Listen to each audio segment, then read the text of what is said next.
Late जागा हूँ। और नमस्ते, मैं हूँ साइकिलिस्ट ब्रिजेश। लेट जागा हूँ, साइकिल ये खड़ी है और आज हम जा रहे हैं खेत पे नहाने के लिए गांव में। और गांव में खेत और कुएं ये कैसे होता है ये अनुभव मैं वीडियो में कराऊंगा। तो यहाँ से मूव करेंगे भैया के खेत पे, कुएं पे। कुएं कहाँ पर है भैया आपका? बाड़ी पे। तो मैं हूँ साइकिलिस्ट ब्रिजेश और एंजॉय करते हैं खेत पे आज नहाने के साथ। चलो। और जब आप गांव में जाते हो नहाने के लिए कहीं पर, तो ऐसे रास्तों का बड़ा अनुभव होता है सभी को। और मैं जा रहा हूँ नहाने के लिए, तो ये रास्ते जो कि गांव में ही देखने को मिल सकते हैं, हर जगह पे नहीं है। ये रोड, ये रास्ते, इससे पहले के वीडियो में आपने नदी देखी और आज मैं नहाऊंगा किसी कुएं पे, खेत पे। तो रास्ते में हैं हम और पहुंचने वाले हैं। ओहो, ये रास्ते और नेचर के साथ रहने का जो मेरा प्लान है ज़िंदगी भर का, वो यहाँ पे देखने को मिलता है। और इसे कहते हैं नेचर। और नेचर को अगर आप सेव करोगे तो नेचर आपको सेव करेगी। सो मैं तो भैया नेचर को बिना नुकसान पहुँचाए इन रास्तों से पहुँच रहा हूँ नेचर के करीब। अब आप सोच लो, तो मैं तो हूँ साइकिलिस्ट ब्रिजेश, जो आपको हर रोज़ नए नए अनुभव के साथ मिलता रहता हूँ। तो यहाँ से शुरू होती है नेचर। ये देखिए क्या बेहतरीन नेचर का नज़ारा। और ये गेहूं के लहराते हुए खेत, और जो भैया मेरे साथ बाइक चला रहे हैं, ये पूरी बाड़ी उन्हीं की है। और ये पूरी लाइन में नीम के पेड़ लगाए हैं। तो ये तो नेचर को बहुत ही ज़्यादा सेव करने में लगे हुए हैं। तो ये देखिए इन रास्तों से होते हुए, ये देखिए पेड़, नीम के सारे पेड़ हैं जो इन्होंने लगाए हुए हैं, इन्हीं की मेहनत का परिणाम है। तो आप सभी से भी मैं अपील ही करूँगा कि प्लीज़ आप भी नेचर को सेव कीजिए और इस तरह से पेड़ लगाइए। और ये है बाड़ी।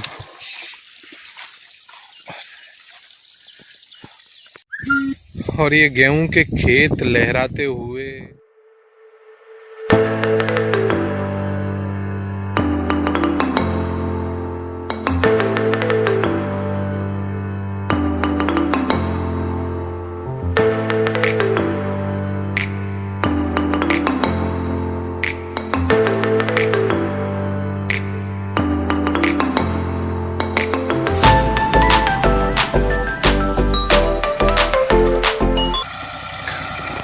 जब आप गांव में होते हो और खेत जोतते हुए अगर आपने कुछ नहीं देखा तो गांव क्या देखे। ये किसान है जो अपनी मेहनत के पसीने की कमाई से ही इन खेतों से अपना। लोगों को प्लास्टिक यूज ना करें, स्कूल्स कॉलेज में जाता हूँ, बच्चों को अवेयर करता हूँ। पूरे देश में साइकिल यात्रा कर रहा हूँ। कल रात को भैया से मिला था, भैया के पास आया तो रात को घर पे रुका था। अभी नहाने आया हूँ बाड़ी पे, फिर मंदिर जाऊंगा, मंदिर से फिर पूरा देश घूमना है। पूरे देश में साइकिल यात्रा करना 1.5 साल हो गया। अगर आप गांव की यात्रा पे हो और कुएं पे नहीं नहाए तो फिर आप गांव की यात्रा पे ही नहीं हो।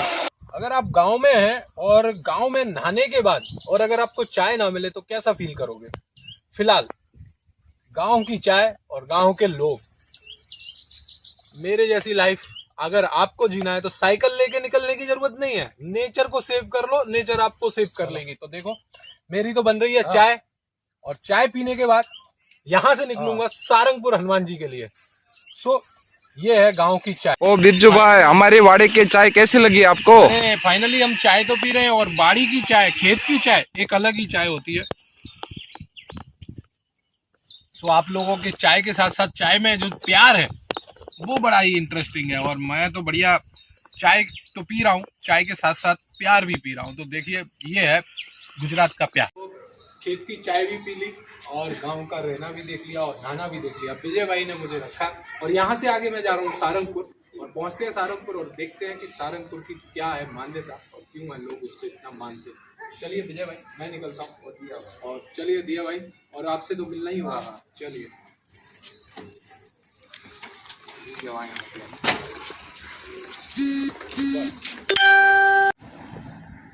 फाइनली जब आप सारंगपुर के रास्ते से, सारंगपुर हनुमान जी गुजरात में, जो कि काफ़ी फेमस, और जब आप उस रास्ते से गुजरते हैं तो आपको मिलते हैं ये मिट्टी के बर्तन।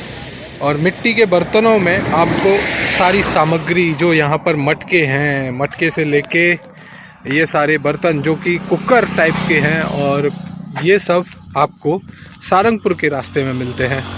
फाइनली हम सारंगपुर पहुँच रहे हैं और ये सारंगपुर गेट, और यहाँ से हम सारंगपुर गेट से होते हुए पहुँचेंगे आगे।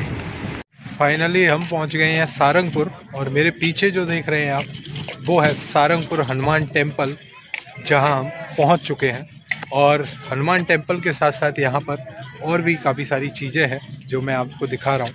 सो यहाँ से हम अभी 3:15 बजे यहाँ पर दर्शन करने के बाद निकलेंगे, क्योंकि 3:15 बजे ये टेम्पल ओपन होगा, अभी 3:15 तक बंद है। तो ये है सारंगपुर हनुमान टेम्पल, और इसके मेरे पीछे जो आप देख रहे हैं बिल्डिंग, वहाँ पर आप आ सकते हैं और रह सकते हैं। यहाँ पर हॉल का प्राइस है, और सेपरेट रूम, जो आप पर्सनल रूम लेना चाहते हैं, उसके भी अलग अलग प्राइस है। और अगर हॉल में आप ठहरना चाहते हैं तो उसका प्राइस आपको फ्री ऑफ कॉस्ट, और खाना सारंगपुर हनुमान टेम्पल के अंदर फ्री ऑफ कॉस्ट में मिल जाता है। और अभी यहाँ पर कोई पैसे का चार्ज नहीं लिया जाता। अभी टेम्पल बंद है, तो यहाँ पर लोग आते हैं और दिन में यहाँ पर आराम करते हैं। पार्क में इस टाइप से लोग रुकते हैं और आराम करते हैं, जहाँ से हम लोग अंदर, जो सारंगपुर, यहाँ पर एक धर्मशाला, यानी कि आप रुक सकते हैं, आराम कर सकते हैं, पर लोग अपना बगीचों में ही टाइम स्पेंड करते हैं। फाइनली कष्टभंजन देव मंदिर, और ये है लेडीज़ों के लिए यहाँ से रास्ता है। और आप जब मंदिर में आते हैं तो मंदिर का प्रवेश द्वार और ये पूरा प्रांगण है, जिसमें यहाँ पर लोगों को ठहरने की भी व्यवस्था है।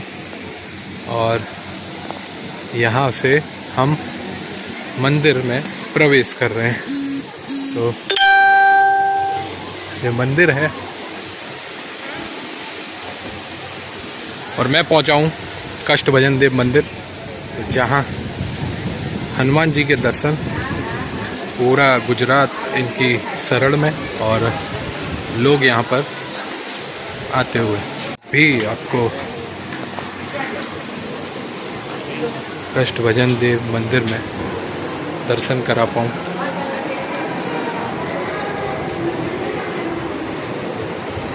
और ये है हनुमान जी महाराज। मंदिर से बाहर निकलते हैं तो ये है हरि मंदिर। हरि मंदिर जो कि स्वामीनारायण भगवान, हरि मंदिर जी की स्वामीनारायण भगवान जी का जो टेम्पल है, और यहाँ पर भी भगवान स्वामीनारायण जी। तो ये पूरा प्रांगण जो है, वो पूरा प्रांगण है कष्टभंजन देव हनुमान जी महाराज की, उसमें। और ये तो हनुमान जी महाराज का टेम्पल है, यहाँ से एंट्रेंस है, और आप यहाँ से बाहर निकल के जा सकते। फाइनली हम पहुँच रहे हैं एक स्वामीनारायण कुंडल धाम में, और ये स्वामीनारायण कुंडल धाम है, जहाँ मंदिर के दर्शन करने हैं। तो देखते हैं अंदर कैसा है मंदिर और क्या है इसकी कहानी। फाइनली हम पहुँच रहे हैं एक स्वामीनारायण कुंडल धाम में, और ये स्वामीनारायण कुंडल धाम है, जहाँ मंदिर के दर्शन करने हैं। तो देखते हैं अंदर कैसा है मंदिर और क्या है इसकी कहानी।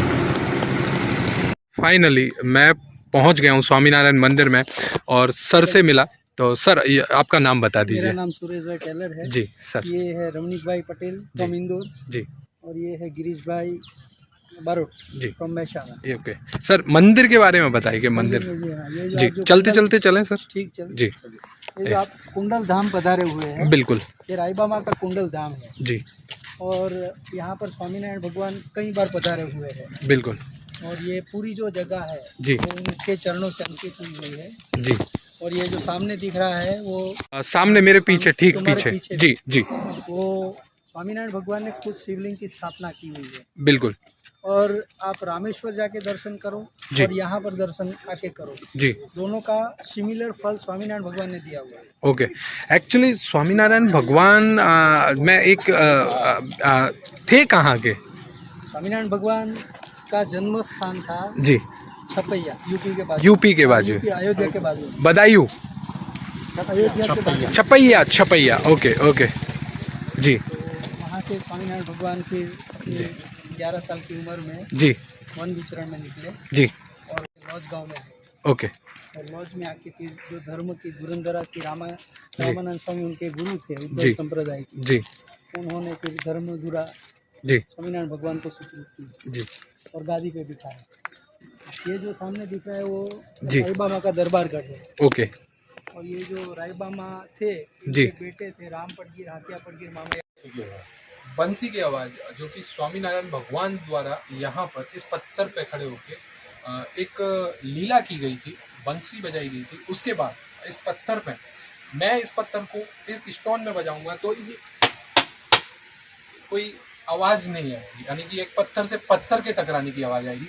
बट इसी पत्थर को मैं इस पत्थर से टकराऊंगा तो इसकी आवाज़ चेंज हो जाएगी। तो आप देखिए इधर थोड़ा नज़दीक आ जाएंगे, बंसी की आवाज़, इसमें बंसी की आवाज़ आएगी जो कि श्री कृष्ण भगवान जो बजाते थे उस टाइप की आवाज़। थोड़ा पास में और जोर से बजाइए। नहीं ऐसे भी नहीं, देखो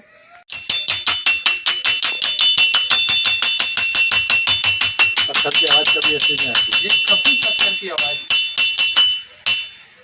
यस, पत्थर की आवाज कभी तो भी ये ऐसी नहीं ऐसा है। महाराज के रूप में स्थापित किया है। और भगवान ने क्या किया कि ये तो मनुष्य है, मनुष्य की तो उम्र रहती है, बराबर है। वो मनुष्य तन तो त्यागना पड़ता है, लेकिन मैं स्वयं इस मूर्ति के अंदर साक्षात विराजमान हूं। आप आएंगे, इसको प्रकट मानिएगा, इसको मूर्ति मत मानिएगा। मतलब भगवान को ही स्वयं आप भगवान के ही दर्शन कर रहे हैं। भगवान के ही दर्शन। और वड़ताल का तो ये महिमा लिखी है कि कोई मनुष्य, उसकी 100 साल की उम्र है, वो अखंड ब्रह्म और जितनी भी पुरी है, जगन्नाथपुरी, द्वारकापुरी, उसके सबके दर्शन करे ब्रह्मचर्य रख के 100 साल तक, और उसको जो फल मिलता है वो खाली वड़ताल में एक बार धर्म भक्ति वासुदेव, लक्ष्मीनारायण रणछोड़ राय और राधा कृष्ण हरे कृष्ण महाराज के कोई एक बार दर्शन करे, वो 100 साल से एक बार वो दर्शन बढ़ जाता है, एक ही बार दर्शन। और कोई वैकुंठ में लक्ष्मीनारायण देव विराजमान है, इस शरीर से तो हम वैकुंठ जा नहीं सकते।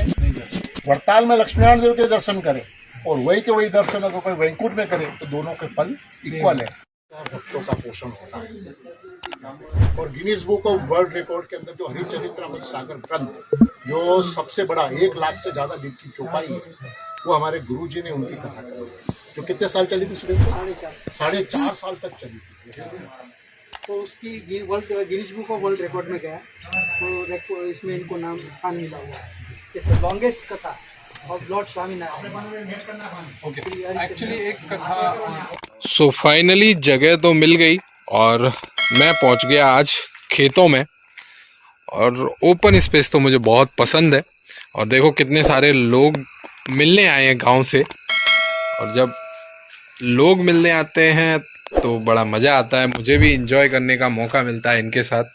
और ये सभी भाइयों को बहुत बहुत धन्यवाद है मेरा कि आप लोग आए। सो ये लोग यहाँ के लोकल हैं सारे।